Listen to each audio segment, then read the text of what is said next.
ओम हरि ओम श्री गुरुभ्यो नमः। हरि ओम। हरि ओम। तो हम लोग दृग्दृश्य विवेक में अभी तक देख रहे थे कि एक बहुत ही अद्भुत सी यात्रा है, और उस यात्रा के हम लोग अभी अंतिम पड़ाव पे पहुंचे। यहाँ पे दृग्दृश्य से पूरा विचार प्रारंभ करते हुए अब हमको अंत में बोलते हैं कि देखिए, ज्ञान दो प्रकार के होते हैं। आपको एक तो सब स्पष्ट रूप से समझ में आना चाहिए, बौद्धिक रूप से। तो समझ में आया क्या? हाँ, सबको जो हमने बातें बताई हैं समझ में आई। दूसरा, अगर आपको ये सब यात्रा एक दृग है, एक दृश्य है, एक सृष्टि है और एक ब्रह्म है, ये 2-3 पॉइंट्स अगर बहुत अच्छी तरह से स्पष्ट हुए तो इसका कल्मिनेशन, इसका पर्यवसान बौद्धिक संतुष्टि में नहीं होता है। इसका पर्यवसान आपके अंदर के मन के टोटल ट्रांसफॉर्मेशन में होता है। एक होती है समझ, जो हमने बौद्धिक रूप से समझ लिया, हाँ एक भगवान है, एक आत्मा है और ये सब है, एक ये समझना चाहिए। दूसरा, इस चीज को बहुत अच्छी तरह अपरोक्षतः देखते हुए अपने अंदर एक जागृति होती है। आप खुद देख लें, एक सुनी हुई बात और एक देखी हुई बात, इन दोनों में भेद होता है। अब कोई विदेशी आदमी है, उसने बोला कि आपने जो है यहाँ पे वो केदारनाथ देखा है? बोला हाँ देखा, देखो क्या त्रासदी आई थी, कितनी बाढ़ आई थी, हमने भी फोटो देखी है। बोलते फोटो देखी एक चीज है, तुमने साक्षात देखा है कि नहीं देखा है? साक्षात तो जगह देखा है कि नहीं देखा है? बोलते नहीं, वो तो नहीं देखा। एक सज्जन जो है वो काका हाथरसी की एक कविता थी। आए जब इंग्लैंड से भारत विलियम डंग, डंग जलेबी देख के हो गए दंग। और उन्होंने फिर जलेबी ऑर्डर करी और मंगवाई, खाई, फिर जाके अपने वापस देश में गए तो कि बोला क्या होती जलेबी? अरे क्या जलेबी होती, उसको आर्टिस्ट बनाते और बन जाती तो इंजेक्शन से रस पहुंचाते, ऐसे बनती है, ऐसा थोड़ी होता है। अब उन्होंने बड़े उसके बारे में कविता करी। अब जो लोग जलेबी के बारे में सुन रहे हैं, और बड़ा विविड डिस्क्रिप्शन, बाकायदा सब इंजेक्शन लगा लोगों के तैयार करे गए, क्या वो कल्पना कर सकते हैं क्या होता है? कोई भी वस्तु,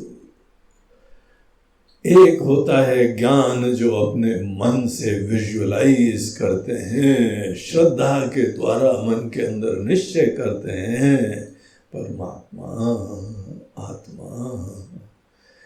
ये सब शब्दों से हम लोग शुरुआत में एक अंदर बौद्धिक ज्ञान बहुत आवश्यक है, क्योंकि प्रारंभ करें कैसे?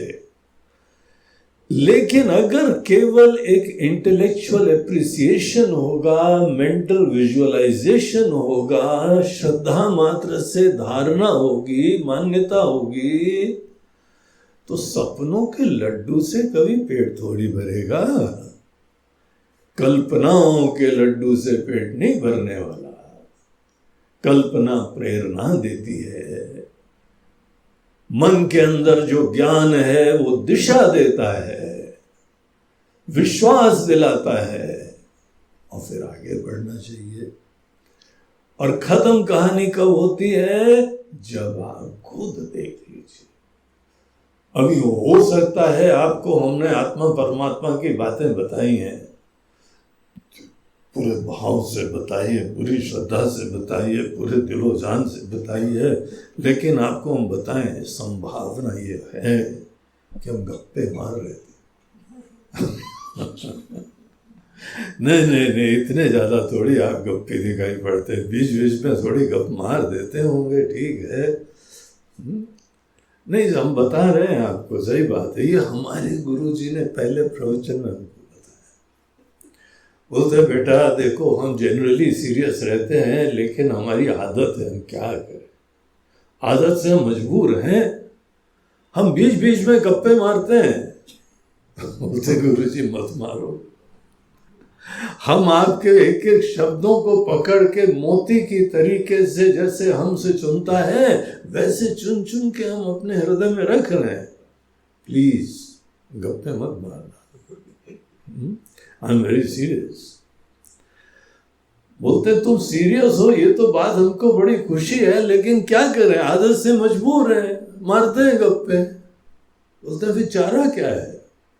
चारा ये है कि जो बातें हम कहते हैं उसके ऊपर तू विचार करना, और विचार करके अनुभव में घटित करना। अगर अनेक बातें जो हमने तुमको बताई हैं वो तुम्हारे अनुभूति में घटित होती हैं तो उतनी बात सच, बाकी गप्पे। तो सीधी सी बात है, लिटमस टेस्ट तो हमारी अनुभूति है। आपको फाइनली चेक करना है कि ये बातें सही है कि नहीं है, सीरियसली उसमें डाइव करो और अनुभव करो। यहां यही बात ये ग्रंथ के आचार्य हमको अंत में बताते हैं कि ये जो हमने बातें बताई हैं उसका अभ्यास करो। उपेक्ष नाम रूपे द्वे, नाम रूपों की जो दुनिया होती है उसको इग्नोर करना सीखो। आप अपने आप में भोले भाले श्रद्धालु अच्छे इंसान हैं, लेकिन ये भी तो बात है कि अनजाने में हमने ऐसे अज्ञानी ना समझ संसारी लोगों को ही ज्ञानी समझ लिया था, और जो भी उनका ज्ञान था उसको दिल में बैठा लिया था। तो इन जो जो चीजें धारणाएं हैं, हमने जो जो समझ रखा था, वो नाम रूप को इतना इंपॉर्टेंस दिया है हमने जीवन भर। अब एक नया अध्याय चालू करो। उपेक्ष नाम रूपे द्वे, ये नाम रूपों के ऊपर आश्रित दुनिया को मन से निकालो। समझ गए हो इतना पर्याप्त नहीं है, मन से कचरा निकालो। एक्सपीरियंस करो जो हम बात कह रहे हैं।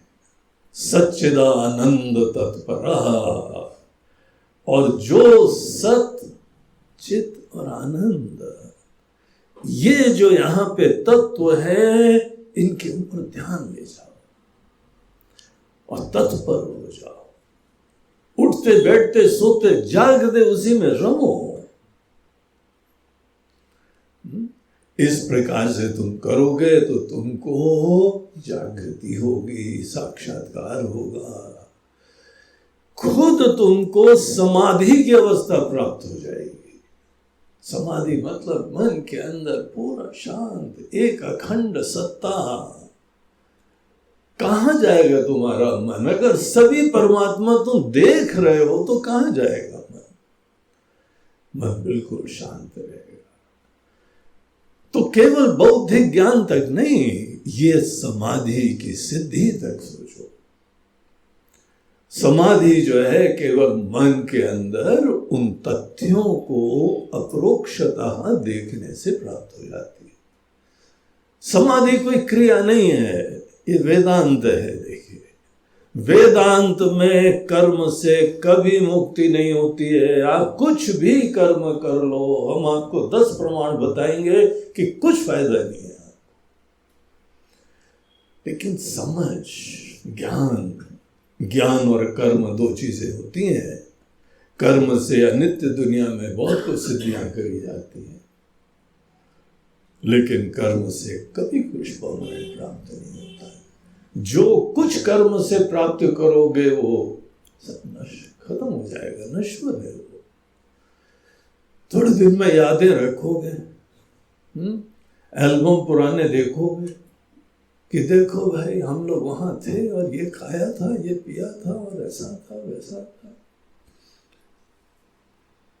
कर्म से सिद्धियां जो होती हैं सब नश्वर होती हैं, लेकिन ज्ञान से, समझ से, गहराई में जाके इंसाइट प्राप्त करने से जो आपको सिद्धि होती है वो परमानेंट होती है। तो केवल बौद्धिक ज्ञान से नहीं संतुष्ट होना।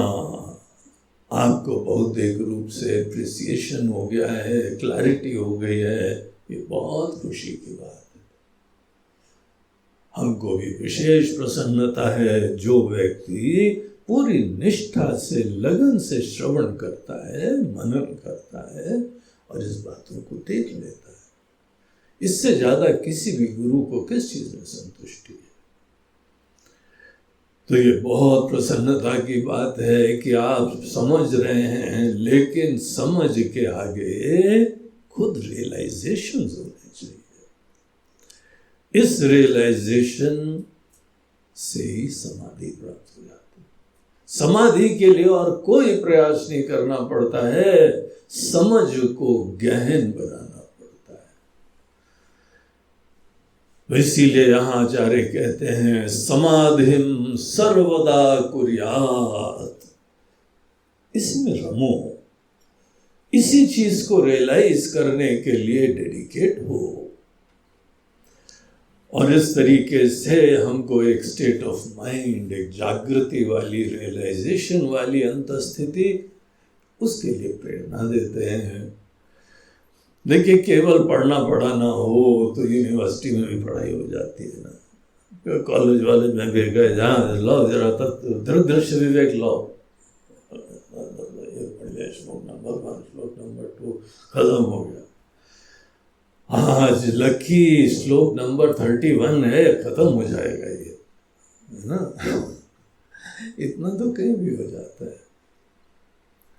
लेकिन ये ज्ञान कॉलेज और यूनिवर्सिटीज में नहीं होता है। ये साधना के साथ, समर्पण के साथ, अभ्यास के साथ, तब जाके जागृति में पर्यवसित होता है। तो इस चीज के लिए यहाँ आचार्य ने हमको प्रेरणा दी। बोलते हैं कि ये जो समाधि का टॉपिक है उसके ऊपर हम लोग देख रहे थे कि देखिए, शुरुआत में समाधि में, अब एक सज्जन मेडिटेशन करते थे। हमने पूछा, भाई क्या करते हैं मेडिटेशन में? तो महाराज जी क्या करते हैं? सब विचार को शांत कर देते हैं, हम थॉटलेस हो जाते हैं, उन चीजों को देखते रहते हैं। मन के अंदर विचार विहीन होके, थॉटलेस होके थोड़ी देर स्थित रहते हैं, हमको लगता है यही मेडिटेशन है। तो यहाँ पे ये परिभाषा वेदांतों में, उपनिषदों में, हम लोगों के परंपराओं में ये नहीं है। थोड़ी देर शांत होने की अपनी ब्यूटी होती है, लेकिन उसको आप मेडिटेशन मत समझो। जो असली मेडिटेशन है वो आपको जगा देता है, आपको मुक्त कर देगा, आपको गुरु के वचन, भगवान के वचन दिखा देगा, अर्थ दिखा देगा। वो मेडिटेशन है। थोड़ी देर टेम्परेरी सुकून प्राप्त करना, केवल दृष्टा भाव प्राप्त करना, थोड़ी देर मन को देखते रहो, मन के दृष्टा बनो। अब इतना सब करने में उन लोगों का मेडिटेशन खत्म हो जाता है। शुरू होते ही खत्म, बोले हो गया, you have graduated now. Hey meditator, तुमको प्रमाण पत्र देते हैं, तुम बहुत ही बढ़िया जो है ध्यान करने वाले हो। होगा कहीं पे, लेकिन यहां पर ये बात नहीं है। मेडिटेशन के अंदर थॉटलेस नहीं होना चाहिए। मेडिटेशन में अच्छे विचार लाने चाहिए, प्रामाणिक ज्ञान लाना चाहिए। जो यहां पे सच्चाई है वो मन में लानी चाहिए। देखिए, सच्चाई में जगने को ध्यान का प्रयोजन कहा जाता है ना। आप मन में सच्चाई को लाए नहीं और फिर मन को बहलाए, मैंने तो मेडिटेशन कर लिया। ऐसा मेडिटेशन ये बौद्ध धर्म के अंतर्गत एक शून्यवाद करके स्कूल है बुद्धिज्म का, उसका नाम ही है शून्यवाद। शून्यवाद के अपने संप्रदाय में उन लोगों का ध्यान होता है कि मन को शून्य करो और बिल्कुल थॉटलेस करो और उसके उपरांत बस थोड़ी देर बैठे रहो। ये मेडिटेशन सिखाते हैं। आज हम लोगों के देश और दुनिया के अंदर इनका बहुत प्रचार हुआ है। यहां पर अपने देश में भी एक विपश्यना करके उनका स्कूल चलता है, वो भी उसी को फॉलो करते हैं। उनके जो फाउंडर थे वो तो जाके बुद्धिज्म के जापान चाइना यहाँ से पढ़ा के आते थे, वही मूर्ति रखते थे, वही सब लोगों को बताते थे। तो बुद्धिज्म के दर्शन को ही वो फॉलो करते थे। फ्री है दुनिया, बहुत अपनी पूरी स्वतंत्रता है, किसी को फॉलो करो। लेकिन जो बौद्ध धर्म का ये दर्शन होता है कि थॉटलेस हो जाओ, थोड़ी देर निर्विचार होके बैठो, ये चीज हम लोगों के दर्शन में ये मुक्तिदायक नहीं होती है। ये थोड़ा सा रिलीव करने वाली होती है, आपके तनाव, आपके टेंशन दूर हो जाएंगे। ये जगते जगते सोने का आनंद लेने वाली चीज है। अब सोने में क्या करते हैं, सब विचार किनारे कर देते हैं। और यहां पर भी आप थोड़े विचार किनारे कर दीजिए तो आपको वही सुकून प्राप्त होगा जो नींद में जाने से होता है। तो डिफरेंस देखिए, भगवान हमको गीता में, उपनिषदों में, इन शास्त्रों में जो एक यूनिक चीज बता रहे हैं, विशिष्ट चीज बता रहे हैं, उसको समझना चाहिए। अब आप किसी बच्चे को भी अच्छा ज्ञान देना चाहेंगे, ये थोड़ी बोलेंगे कि तुम चुपचाप बैठे रहो बस थोड़ी देर, तुम बड़े अच्छे बच्चे बन जाओगे। ऐसा थोड़ी होता है। अच्छे विचार देने चाहिए, अच्छा जो है दर्शन देना चाहिए, अच्छी वैल्यूज देनी चाहिए, अच्छी भावना देनी चाहिए। निर्विचारता से मुक्ति नहीं होती है, अच्छे विचार से प्रारंभ करके उस दिशा में यात्रा होती है। अगर कोई प्रेरक विचार, अब कई लोग जो है ना, हमने देखा सोशल मीडिया में बढ़िया बढ़िया बड़े पॉजिटिव कोटेशंस भेजते हैं। आजकल ये गुड मॉर्निंग कोट्स भी काफी आते हैं लोगों के। कोई ना कोई सुंदर सवेरे सवेरे विचार दिया। अच्छे विचार आदमी की एटीट्यूड बदलते हैं, भावना बदलते हैं, प्रेरणा बदलते हैं।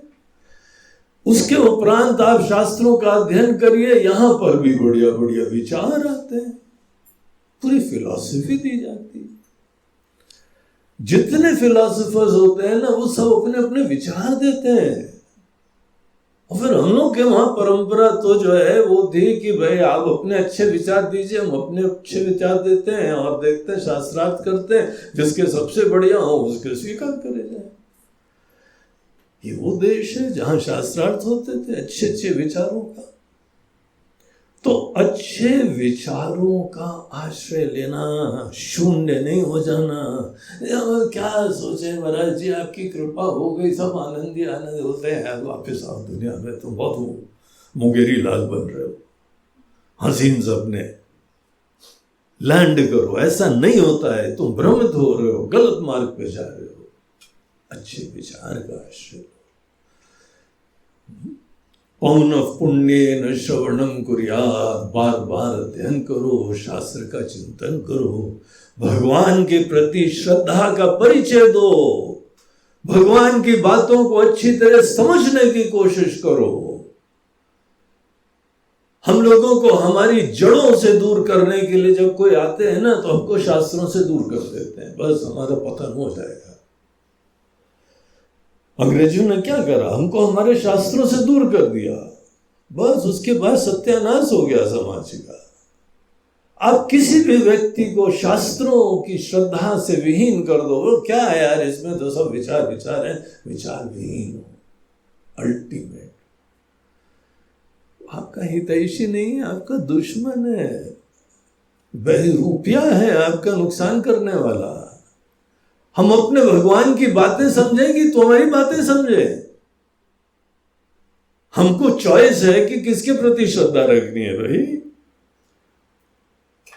तो हम तो सदैव अपने आचार्य, अपने भगवान, अपने वेद, अपने शास्त्र, उनके प्रति ओपन माइंड से चिंतन करेंगे।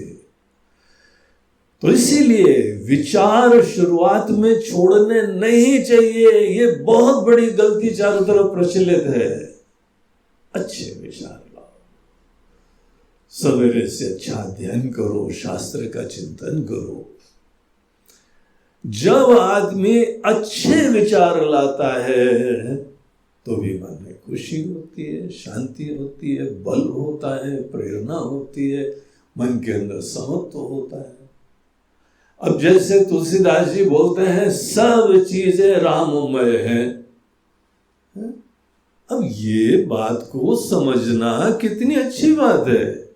इसको समझे कि कुछ नहीं सोचो, मत कुछ विचार मत करो, बैठे रहो। किसका विचार ज्यादा सही है? हर जगह सुंदरता देखो, नहीं क्या सुंदरता देखो, कुछ मत देखो, पड़े रहो, सो जाओगे बस, और कुछ नहीं होगा। अच्छे विचारों में बहुत बल होता है। अच्छे विचार का सदैव आश्रय लो। इसीलिए कहा जाता है सत्संग का आश्रय लो। सत्संग सर्वदैव कुर्यात्। जहां पर भी मौका मिले, अपने कॉलोनी में, अड़ोस पड़ोस में, सोसाइटी में, आलतू फालतू भोखट के लोगों के साथ मत उठा बैठा करो। ऐसे को ढूंढो जो यही शास्त्र में श्रद्धा रखते हैं, उनके साथ उठो बैठो, देखो तुम्हारी उसमें निष्ठा हो जाएगी। मित्रों को हिसाब किताब से चुनो, किनके साथ उठते बैठते हो चुनो। बहुत कम समय रह गया है जीवन का। इसीलिए ऐसे लोग जो भगवान की बातों पे श्रद्धा विश्वास रखते हैं, उनके साथ दिल लगना चाहिए। और फाइनली हम खुद उसी चीज में रमते रहे। अच्छे विचारों का आश्रय लो। अच्छे विचारों से युक्त होके जब मन के अंदर शांति, पूर्णता, समत्व, बैलेंस, खुशी होती है, उसको बोलते हैं ये सविकल्प समाधि। विचारों के, अच्छे विचारों के योगदान से जब आपके मन के अंदर शांति होती है, वो शांति काम की है। निर्विचारता से शांति होती है, वो बहुत ही तामसी होती है, मोहित करने वाली होती है। इसीलिए यहां पर आचार्य बोलते हैं कि जो हमने विचार दिए ना, तुम इसी से चालू कर लो। भले दृश्य विवेक का अध्ययन करो, खूब गहराई से विचार करो। हम गारंटी देते हैं तुम्हारे मन के अंदर समाधि की प्राप्ति होगी। इस ज्ञान का प्रसाद यह है कि तुम्हारे अंदर डीप डाउन बड़ी दिव्य शांति की अनुभूति हो जाएगी। यही तो समस्त अध्यात्म का संदेश है कि आनंद, पूर्णता, शांति, खुशी ये यहां मिलती है, ये कहीं और नहीं मिलती है। हम अभी तक जन्म जन्मांतरों से भटके हुए बाहर ही ढूंढते रहते हैं। तो बहुत बचपना हो गया, छोड़ो वो सब चीजें। अब अंतर्मुख हो और ये शास्त्रों की बातों को चिंतन करो और अपने अंदर रियलाइज करो। सविकल्प समाधि का ये मीनिंग होता है। अच्छे विचार, शास्त्रोक्त विचार, सत्संग के विचारों में रमने के द्वारा मन की शांति, मन का बैलेंस। मन की शांति तो बहुत तरीके से कर लेते हैं, कहीं कोई बढ़िया मनोरंजन की पिक्चर देख लो, बढ़िया गाना सुन लो, बढ़िया खाना खा लो, बड़ी जगह घूम लो, मन के अंदर थोड़ी सुकून तो हो गई ना। या और भी कोई तौर तरीके, ये खा लो, ये P low,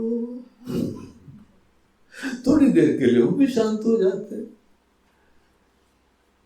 chemically induced happiness.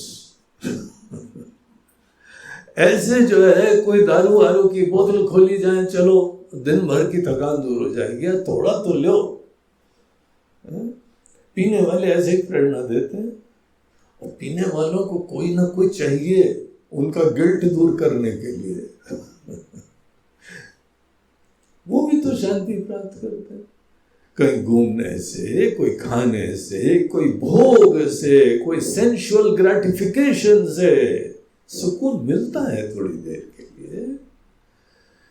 लेकिन इसी से मिलता होता तो फिर काहे भगवान और ये शास्त्र और ये सब चीजों की जरूरत पड़ती। सब क्षणिक होता है, नश्वर होता है।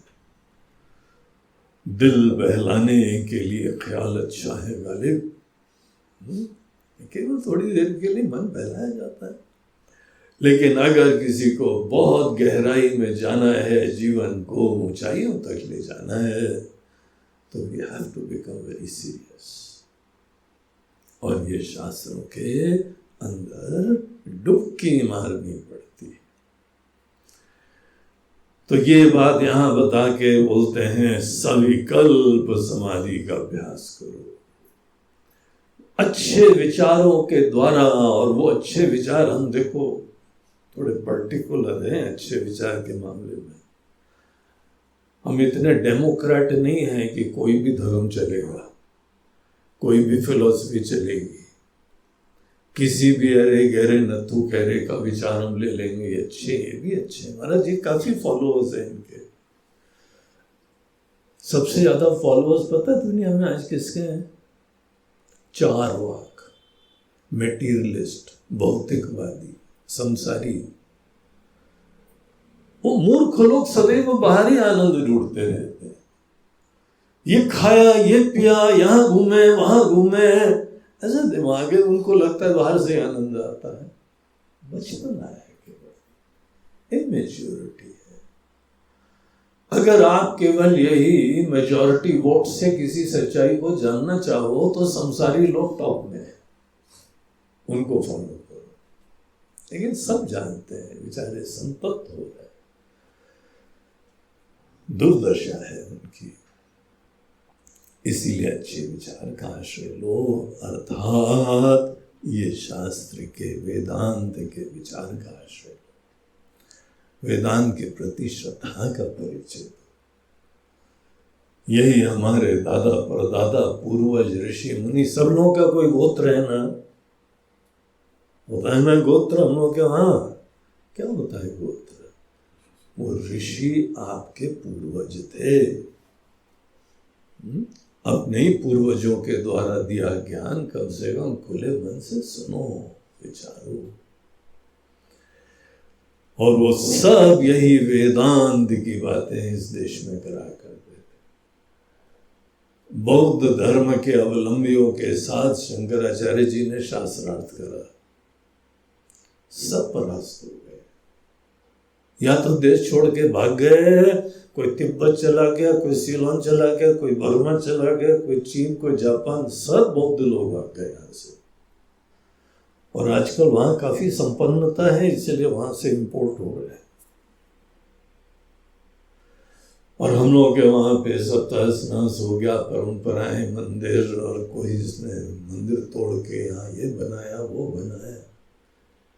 तो इसलिए हम लोगों की मूल जो यहाँ पे दर्शन था वो खो गया है। अगर हमको उस चीज को समझना है तो वेदांत के प्रति बहुत श्रद्धा का परिचय देना पड़ेगा और दूसरे को छोड़ना पड़ेगा। इन अच्छे विचारों का आश्रय लो। अच्छे विचारों के द्वारा अपने मन को सुंदर बना के देखो। इसको बोलते हैं सविकल्प समाधि। सविकल्प समाधि में विचार छोड़े नहीं जाते हैं, यही मतलब होता है सविकल्प। विकल्प सहित इति सविकल्पः। विकल्प अर्थात वृत्तियां, विचार, समझ, अनेकों प्रकार के विचारों के साथ अच्छे विचारों का प्रसाद, भगवत ज्ञान। भगवान श्री कृष्ण ने अर्जुन को गीता दी, उसकी समस्याएं खत्म हो गई। कितना प्रभावी विचार था। अच्छे विचारों में इतना दम होता है, सामर्थ्य होता है कि आदमी के मोह, शोक, समस्याएं सब दूर हो जाते हैं। इसीलिए अच्छे ज्ञान के प्रति विश्वास का परिचय दो। और ज्ञान केवल बौद्धिक मत रखना, ज्ञान हमारे अंदर समाधि जगाने में समर्थ हो। तो ये यहाँ ग्रंथ के अंत में इस प्रकार की बातें कह रहे हैं। और ये सविकल्प समाधि भी 2 प्रकार की बताई। बोलते हैं स्टेज नंबर 1 केवल दृश्य विवेक करो। दृष्टा क्या है, दृश्य क्या है, इस बात को अच्छी तरह सॉर्ट आउट करो। डेली बैठो और दृष्टा बनो। बाकी जो जो दृश्य है उसको अपने से अलग करो और उससे अपना संबंध भी आसक्ति वाला छोड़ो। कभी अपने से बाहर, दृष्टा से बाहर जो भी है उसके प्रति हमारी आसक्ति, मोह कभी नहीं होना चाहिए। आपकी कमजोरी होगी अगर आपकी निष्ठा, आपकी श्रद्धा डाउटफुल हो जाएगी अगर आप बाहर की चीजों के प्रति आसक्ति करोगे, अटैचमेंट करोगे, मोह उत्पन्न करोगे। कितने भी अच्छे हैं, लेकिन मोह थोड़ी कोई आंसर होता है। प्यार करो, सेवा करो, अटैचमेंट मत रखो। देखिए अटैचमेंट और मोह में क्या होता है, दृश्य है, हम जानते हैं दृश्य अलग है, लेकिन अटैचमेंट हो रहा है।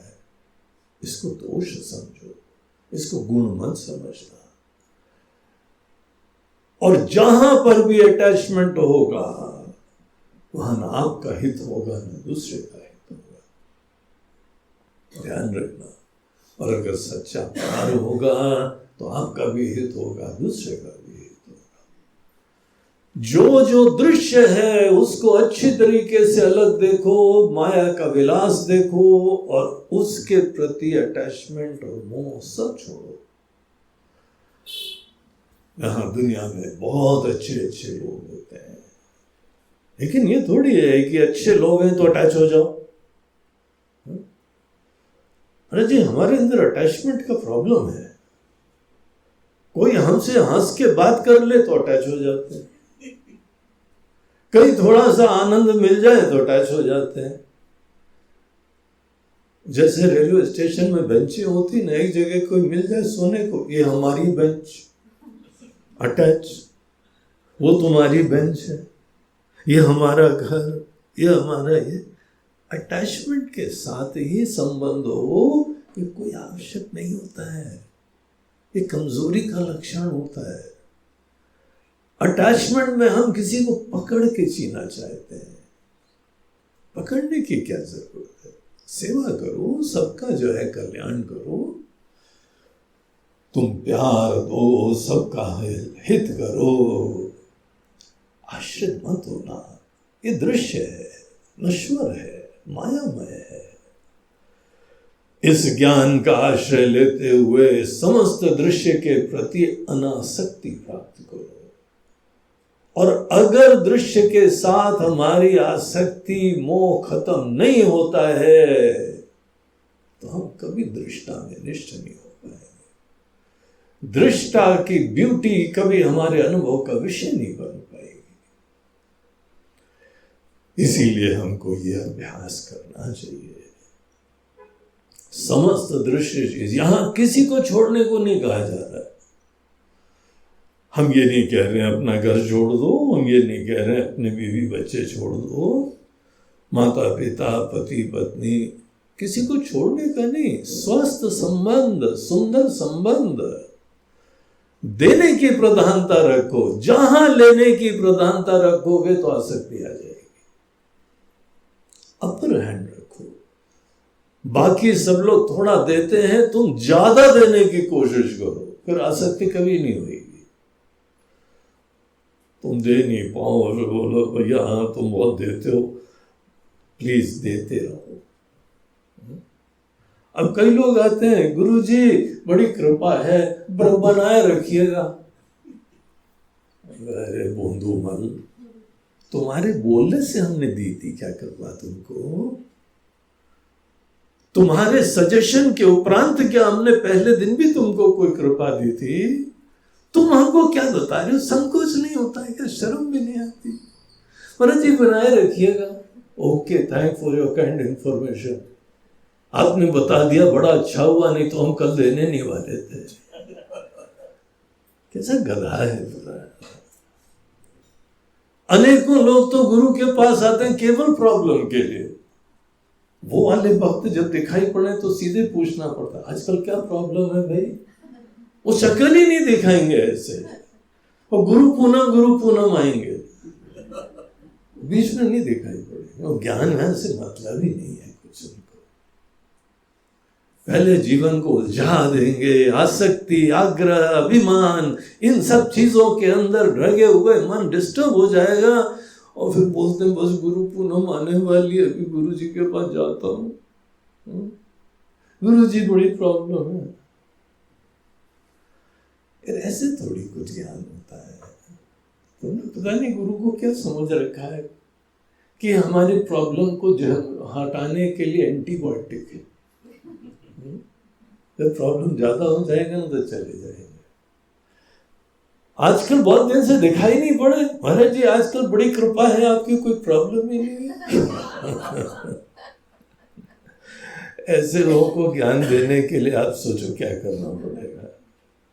हमको भगवान से प्रार्थना करनी पड़ेगी, इनको प्रॉब्लम दो। क्योंकि ये नालायक, ये दुष्ट, ये मूर्ख आदमी प्रॉब्लम के समय गुरु को, भगवान को याद करता है, नहीं तो याद ही नहीं करते। उनको मतलब ही नहीं ज्ञान ज्ञान से। बचपना होता है। तो हमारा दृश्य विवेक, समस्त दृश्य से फ्री करो अपने आप को, दृष्टा में चलो, तब जाके दृश्य विवेक का ज्ञान समाधि बनने में सक्षम होगा। आप दृश्य से अपनी संबंध, अपनी आसक्ति, अपनी पराधीनताएं नहीं छोड़ो तो ये ज्ञान केवल बौद्धिक रहेगा। फिर ये ज्ञान आपको आशीर्वाद नहीं देगा, ये समाधि में नहीं परिवर्तित होगा। तो ये चीज पहली स्टेज, दृश्य विवेक का आश्रय लेके अभ्यास करो। दूसरी स्टेज, जो यहां पे आप अब दृष्टा देख रहे हैं, दृश्य को तो आपने किनारे कर दिया। जो दृष्टा है ना, इसके बारे में और गहराई से ज्ञान प्राप्त करने की इच्छा होती कि नहीं? बाकी दृश्य तो हम देख रहे हैं, आता जाता है, नश्वर है, पराधीन है।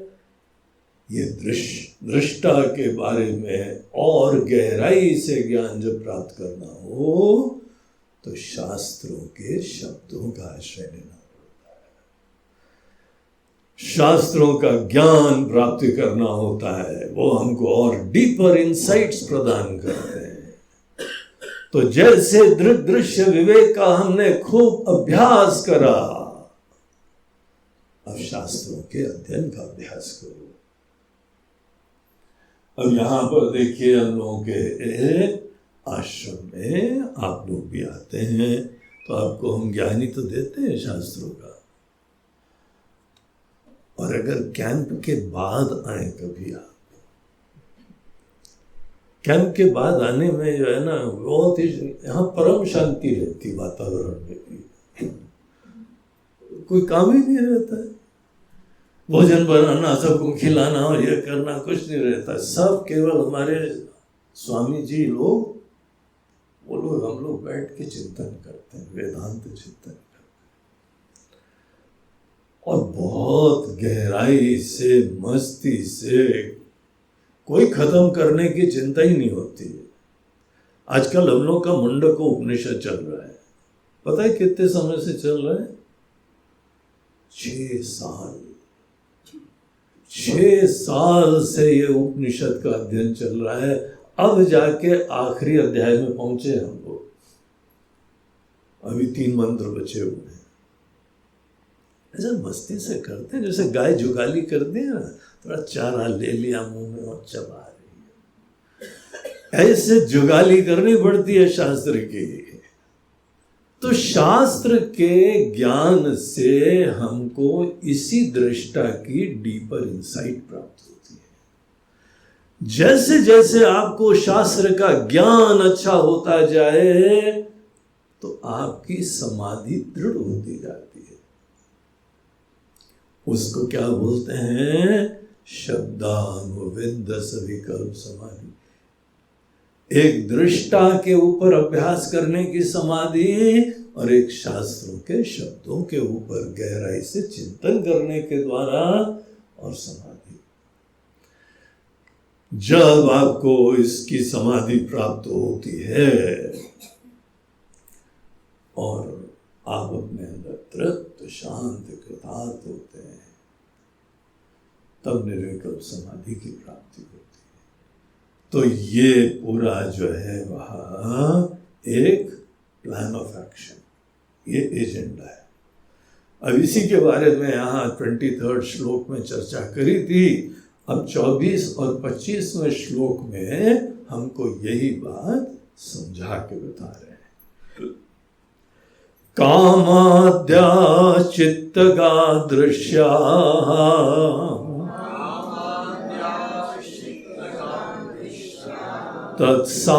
तत्साक्षित्वेन चेतनम् ध्यायेद् दृश्यानुविद्धोऽयम्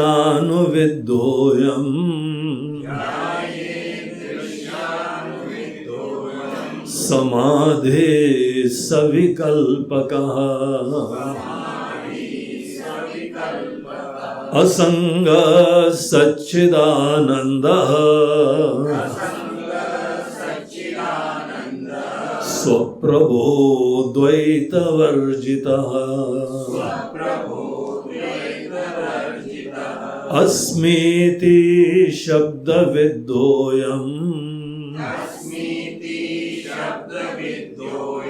समाधि सविकल्पकः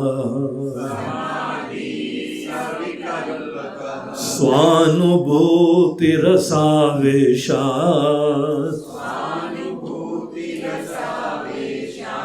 दृश्य शब्दावुपेक्ष्यतु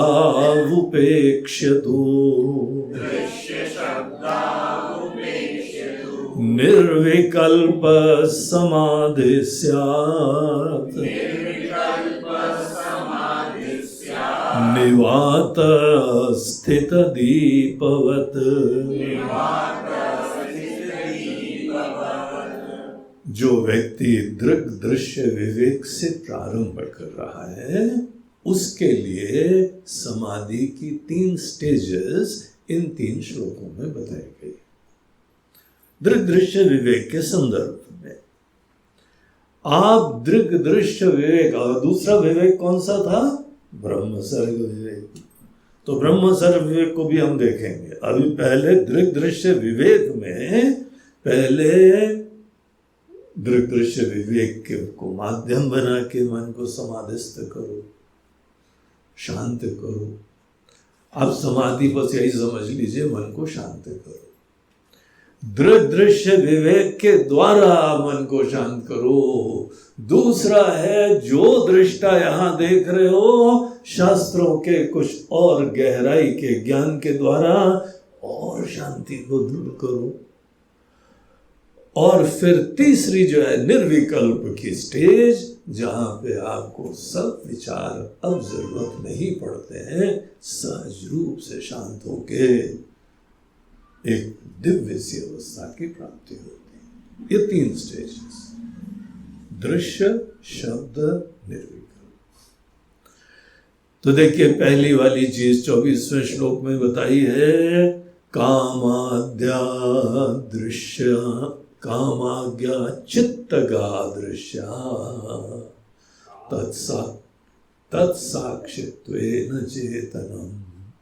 तो क्या था दृश्य विवेक में? आपका मन, आप मन के दृष्टा हैं। यही वहां अभ्यास करिएगा डेली, अच्छी तरह समझ लो, ये डेली की प्रैक्टिस होनी है। आराम से जो है सवेरे बैठो। आइडियल सवेरे बहुत अच्छा होता है, वैसे आप किसी भी समय इस चीज का चिंतन कर सकते हैं। जहां पर भी जब भी मौका मिले, बाहर के काम से जब फ्री हो जाओ। बाहर के काम भी जीवन के लिए बहुत आवश्यक होते हैं, खाना पीना, अनेकों प्रकार के स्वच्छ होना और दूसरे दुनियादारी करना, किसी की सेवा है, कोई बीमार है, जो भी काम है आपके, उनसे जब भी फ्री हो तो ये काम को चालू कर दो। क्या करना है? मन के अंदर कोई भी कामाद्या, कोई ना कोई कामना रहेंगी। इस मेडिटेशन के लिए कामना सब छोड़ने की जरूरत नहीं है। बस कामना सात्विक होंगी तो आगे जाने की संभावना होगी। कामना अगर राजसी होंगी, तामसी होंगी तो आगे जा नहीं पाओगे। मुसीबत ये होती है। राजसी कामनाओं का ये लक्षण होता है कि हमको उलझा देते हैं, पकड़ लेते हैं। राजसी कामना होती है, हमको चाहिए, हमको चाहिए, हमको ये मांगता, हमको वो मांगता, तो उसमें अहम की संतुष्टि की प्रधानता होती है राजसी कामनाओं में। और सात्विक कामना क्या होती है? इसको खुशियां देना, यहाँ सेवा करना, इसका कल्याण करना, बच्चे हो, बड़े हो, नाती पोते हो, दुनिया हो, सदैव देने की प्रधानता जिन कामना में होती है उसको सात्विक कामना है। और सात्विक कामना में आपको आगे आध्यात्मिक यात्रा करने में सुलभता होगी। अपने स्वार्थ के टेंशन में रहोगे तो फिर आगे यात्रा नहीं हो पाएगी। लेकिन कोई कामना होए उसमें हर्जा नहीं है। सात्विक कामना हो तो बहुत ही अच्छी बात होती है। एनीवे, जो भी कामनाएं हैं आपके मन में, आप उसके दृष्टा बन के बैठिए। कामाद्या चित्तगा दृश्या, ये मन के अंदर थॉट्स हैं। और हम क्या हैं? तत्साक्षित्वेन चेतनम, हम उनके जानने वाले हैं, हम उनके साक्षी हैं, हम उनके प्रकाशक हैं, हम देख रहे हैं। ये विचार आ रहे हैं, जा रहे हैं, और हम देख रहे हैं। अब जो देख रहा है ना, उसकी तरफ ध्यान मोड़ना चाहिए। क्या हम देख रहे हैं, इसको गौण करना सीखो। ये अभी तक हमने सीखा नहीं है, ये सच्चाई देखना। हम लोग जीवन भर जो देखते हैं ना, उसी के प्रति महत्व देते हैं। जो देखने वाला है उसकी तरफ ध्यान नहीं ले जाते हैं। अब यही अभ्यास करना है कि तत्साक्षित्वेन चेतनम, जो इन सब चीजों का मन के अंदर विचारों को जान रहा है, उनका साक्षी है।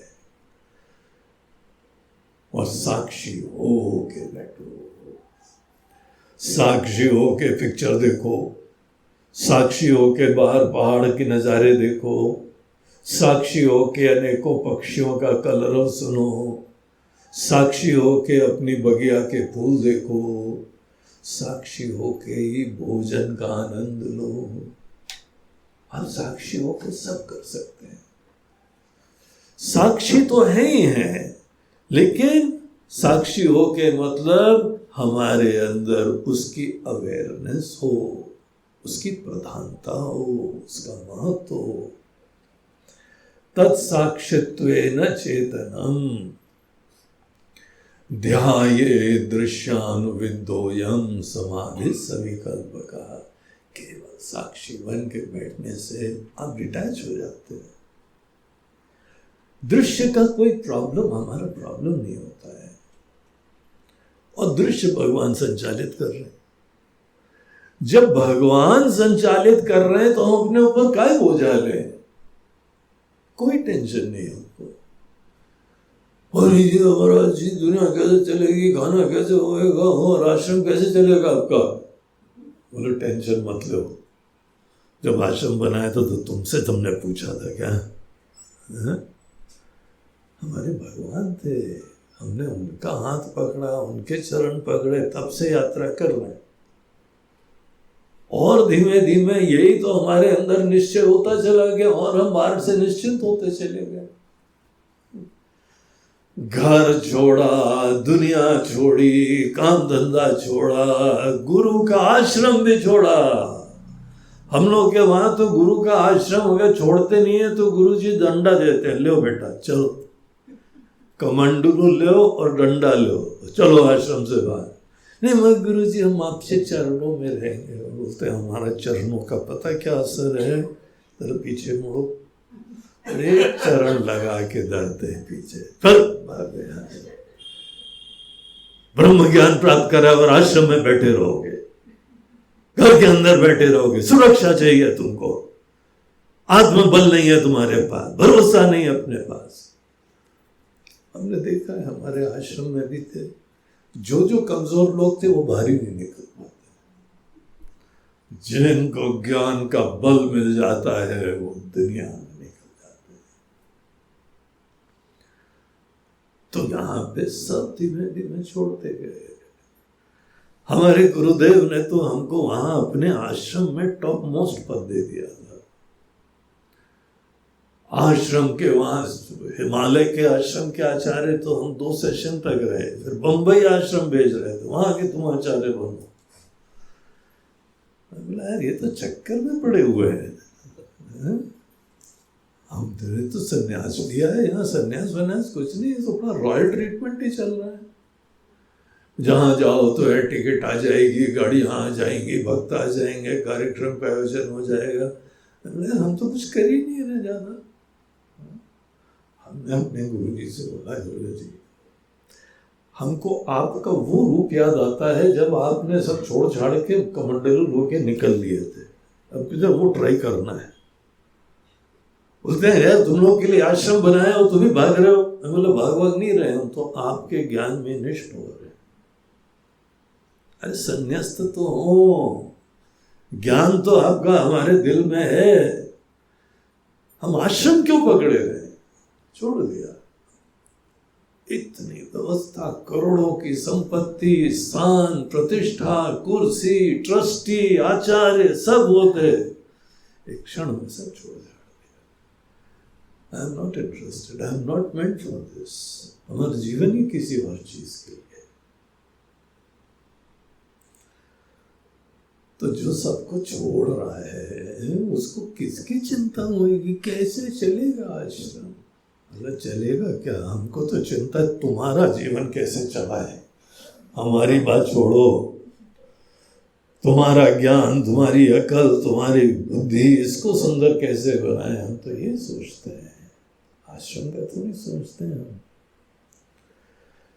कोरोना ने 2 साल तक आश्रम बंद रखा, लेकिन 2 साल हमारे इतने प्रोडक्टिव रहे, इतना बढ़िया काम हुआ है, कितना बढ़िया काम कभी नहीं हुआ है, क्योंकि हम फुल टाइम इसे फोकस कर पाए। तो समस्या हमको है ही नहीं। और महाराज जी काम धंधा रुक गया, हमारी तो ये भी बंद हो गया, वही बंद हो गया, हमारा कुछ नहीं बंद हुआ। इसीलिए हमको क्या प्रॉब्लम होगी? हमने सोचा 2 साल कोई काम नहीं करेंगे तो वेट ही कम हो जाएगा, वेट भी कम नहीं हुआ। कहीं दौड़ेंगे भागेंगे नहीं, कुछ नहीं करेंगे तो शायद खाने के लाले पड़ जाए तो धुपले हो जाए। स्वामी जी कुछ धुपले 3 किलो वेट बढ़ा।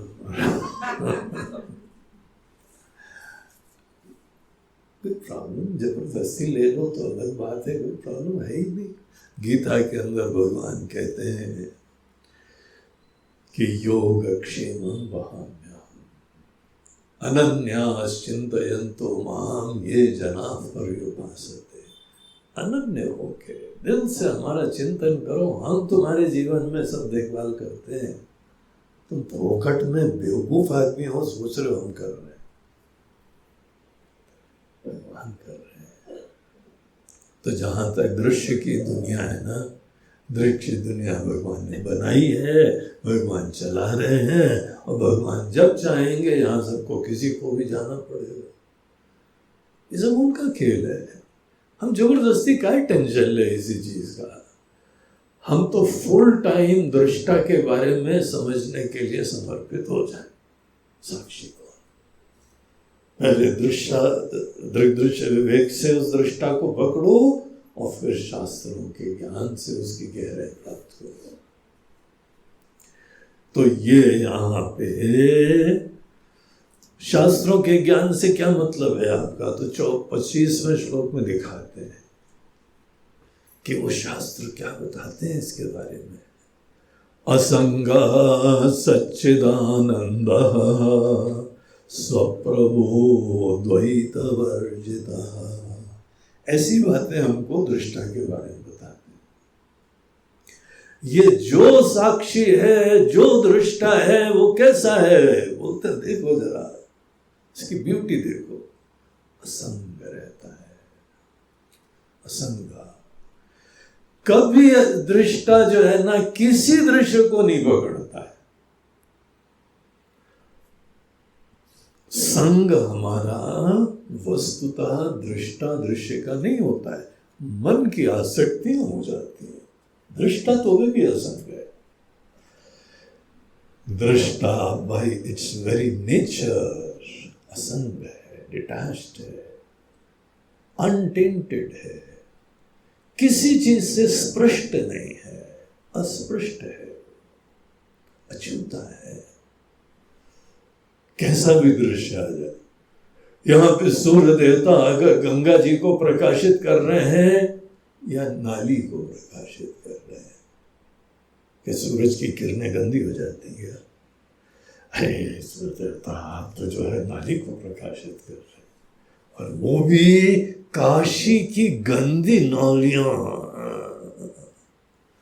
गंगा जी को प्रकाशित करी तो अच्छा है, बोलते हैं दैट इज योर प्रॉब्लम, हमारा प्रॉब्लम नहीं है। हम गंगा जी को प्रकाशित करें, काशी विश्वनाथ को प्रकाशित करें, या ज्ञान वापी मस्जिद को प्रकाशित करें, या नाली को प्रकाशित करें, तुमको पता है हम कभी गंदे नहीं होते हैं। हम सदैव असंग रहते हैं, अलिप्त रहते हैं, अनटेंटेड रहते हैं। अपने अंदर साक्षी को ऐसा देखो। आपके मन के अंदर अगर उल्टे सीधे गंदे संदे विचार आएंगे ना, मन दुखी होगा, मन विक्षिप्त होगा, मन शांत होगा, साक्षी को कुछ नहीं होगा। साक्षी इस चीज को देखता रहेगा। साक्षी बताएगा कि देखो तुमने कैसे स्वार्थ के कामुक मन के अंदर विचार लाए, तुम्हारा मन दुखी है। अब हम क्या कर रहे हैं, तुम्हारे दुखी मन को प्रकाशित कर रहे हैं। पहले तुम्हारा सुखी मन था तो सुखी मन को प्रकाशित कर रहे थे। बड़ी श्रद्धा, बड़ी भक्ति थी, उस समय तुम्हारे मन का वातावरण अलग था, उसको भी कौन प्रकाशित कर रहा था। अब हमारी भक्ति, हमारी श्रद्धा सब हो गई, कोई ट्रेजेडी हो गई तो भगवान के प्रति श्रद्धा ही टूट टाट गई। भगवान मंदिर से लाए गए, डेकोरेशन अब ड्राइंग रूम में रख दिए गए, रख के वहीं बैठो। इतनी श्रद्धा रखी, हमारे क्या फायदा हुआ, घर के सब लोग मरी गए। अब हमको जो है आपके प्रति श्रद्धा नहीं रही, श्रद्धा टूट गई, मन में चिंता आने लगी। अब साक्षी क्या करता है, साक्षी डिस्टर्ब नहीं होता है, साक्षी आपके डिस्टर्ब्ड माइंड को प्रकाशित करता न साक्षी आपके अच्छे मन से लिप्त होता है, न आपके विक्षिप्त और डिस्टर्ब्ड माइंड से साक्षी प्रभावित होता है। साक्षी असंग रहता है। And what a beauty! साक्षी सदैव असंग रहता है। ऐसा शास्त्र के अध्ययन से और डीपर ज्ञान मिलता है। असंगा सच्चिदानंद, साक्षी सच्चिदानंद है। देखो जरा ध्यान से। अब हम उतना ध्यान से अपनी तरफ से नहीं देख पाए, इसीलिए तो शास्त्र हमको ये दिखा देते हैं। तुम्हारे भगवान सच्चिदानंद है ना, और अपने साक्षी को देखो। अस्मि भामी प्रियम इसी के अंदर दिखाई पड़ता है। ये सच्चिदानंद स्वरूप है। Can you imagine that? साक्षी ही ब्रह्म है। इतना ज्ञान नहीं हमको था, इतनी समझ नहीं थी। तो शास्त्र का ज्ञान हमको साक्षी के बारे में डीपर इंसाइट्स देता है। तो एक एक शब्द बहुत सुंदर सुंदर है, फिर मनन करने योग्य है। स्वप्रभा द्वैत वर्जिता, ऐसे शब्द हमको शास्त्र देते हैं। साक्षी का परिचय, डीपर इंसाइट। आप अपनी तरफ से कितने सालों तक लगे रहो, ये सब बातें नहीं रियलाइज हो पाती, और शास्त्र हमको ये सब बातें दिखा देते हैं। स्वप्रभा, सेल्फ इफल्जेंट है, ये सेल्फ रिवीलिंग है, स्वप्रकाश है। ये ज्योतिर्लिंग है, ये साक्षी ज्योतिर्लिंग। कहाँ घूम रहे हो यार तुम ज्योतिर्लिंग के चक्कर में? ज्योतिर्लिंग तो यहाँ बैठा हुआ है। इसको बोलते हैं स्वप्रभा, जिसकी प्रभा स्वतः स्वयं है। अब देखो नहीं तो बाहर ही ढूंढते रहोगे, लेकिन देखो अगर शास्त्र के ज्ञान का आश्रय लेके, तो आपके हृदय में साक्षी ज्योतिर्लिंग दिखाई पड़ेगा। स्वप्रभा द्वैत वर्जिता, एक एक शब्द मेडिटेशन वाले हैं ये। अभी ये कैंप की लिमिटेशन है कि हम आपको एक एक शब्द को बहुत ज्यादा गहराई से नहीं बता पा रहे हैं। यद्यपि आप तो सोच रहे होंगे कि आप तो ज्यादा ही टाइम लगा रहे हैं, लेकिन आप समझ लीजिए, विश्वास करिए, हम बहुत ही संक्षेप में बता रहे हैं। द्वैत वर्जिता, साक्षी हो के देखना, कोई दूसरी चीज नहीं दिखाई पड़ेगी। अगर दूसरी चीज दिखाई पड़ रही है तो साक्षी को ठीक से देखा नहीं आपने। दृष्टा के अलावा अगर दृश्य का अस्तित्व है तो आपने दृष्टा को ही नहीं देखा है ठीक से। जब दृष्टा को पूरी गहराई से देखा जाता है तो द्वैत खत्म हो जाता है। अनुभूतियां समाप्त नहीं होती हैं, लेकिन अद्वैत की सिद्धि हो जाती है। तो ये सब चीजें शास्त्र के ज्ञान से हमको पता लगता है। ऐसा हम है, असंगा अहम अस्मि, अस्मि इति शब्द विद्धोयम, ये सब हम है। एक शब्द को सुनना एक चीज है, और ये रियलाइज करना ये हम है, ये बात अलग है। प्रेसिडेंट ऑफ इंडिया आप जानते हैं, हाँ, अभी तक फलाने हैं, थोड़े दिन में इसी महीने बदलने वाले हैं, और हम जानते हैं। ये जानना एक चीज है। अब हम ही प्रेसिडेंट है, अगर ऐसी बात आप जाने तो क्या आलम है उसका? आप ही असंग सच्चिदानंद द्वैत वर्जिता स्वप्रभा अस्मि, ये हम है। और जब हम ये कहते हैं ये हम हैं, तो उसमें एक चीज होती है कि अभी तक जो हम हैं उसको समाप्त होना होता है। आज तक हमारा जो परिचय था उसको निषेध करना पड़ता है, वो निगेट होता है। तो वो सब चीजें उसको किनारे जो कर पाता है वही ये चीज अस्मि की तरह ग्रहण कर पाता है। इसको बोलते हैं कि शब्दानुविंद, शास्त्र के शब्दों के द्वारा साक्षी के बारे में गहराई से ज्ञान। ये है दूसरी लेवल, दूसरी स्टेज। पहली स्टेज केवल दृष्टा उनके बैठो, उसमें कितना आनंद आता है आपको देखो। दूसरी स्टेज है इसी साक्षी के बारे में जो गहराई के ज्ञान मिले हैं उनके ऊपर चिंतन करके ये हम है, ये अपनी अस्मिता या आइडेंटिटी को पूर्ण रूप से समझो। आपकी ही समाधि, आपकी शांति, आपका आनंद 10 गुना हो जाता है। इतना प्रभाव पड़ता है इस चीज का। और फिर उसके बाद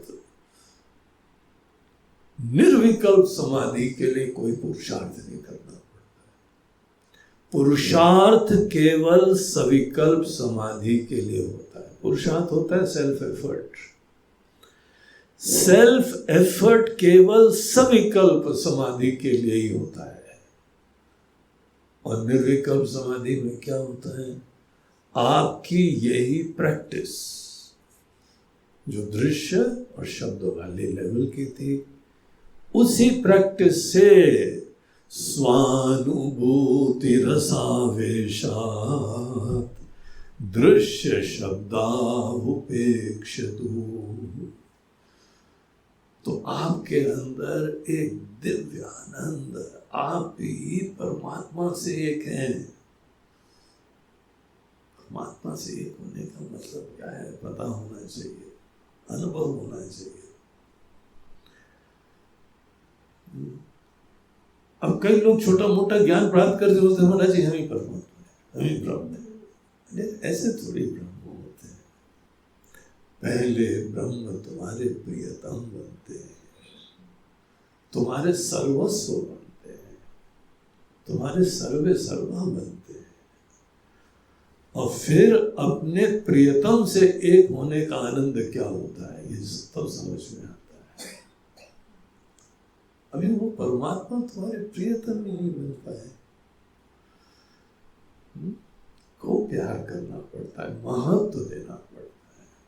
जितना बाहर किसी को प्यार करा वैसा प्यार अपने ही साक्षी को करना पड़ता है, महत्व देना। आप करने के अभ्यस्त हैं, किसी ना किसी को आपने जीवन में चाहा होगा। अब ये साक्षी के बारे में प्यार रखो, महत्व रखो। और जब किसी के बारे में महत्व होता है, फिर एकता होती है ना, तब उससे एकता का आनंद होता है। जब कोई प्यार व्यार ही नहीं करे ज्यादा भगवान को, बोले भगवान हमसे एक हो गए,